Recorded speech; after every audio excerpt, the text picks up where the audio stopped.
Bonjour et bienvenue dans cette vidéo où je vais répondre par rapport aux deux formations que j'ai faites, une sur la thyroïde et je parlais aussi des compléments alimentaires, et la deuxième qui est sur mincir durablement par les hormones.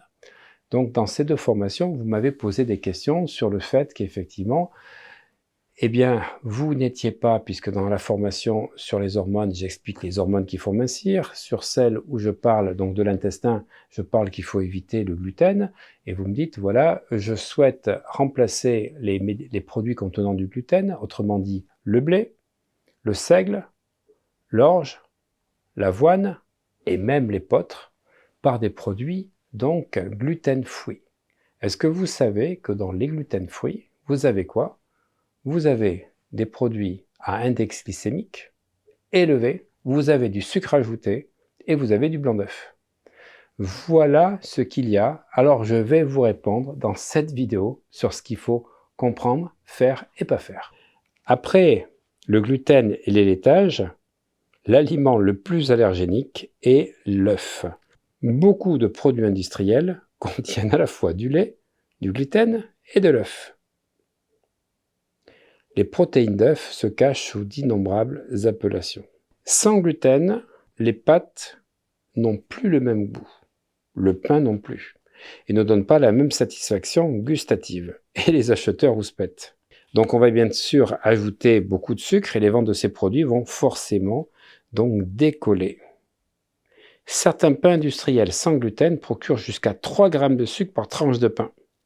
Voilà encore une source de fructose cachée.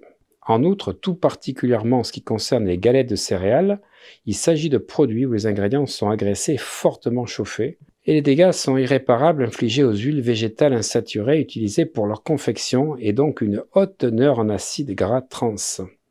Autre conséquence, leur index glycémique s'avère catastrophique. Non, il ne faut pas vouloir manger sans gluten.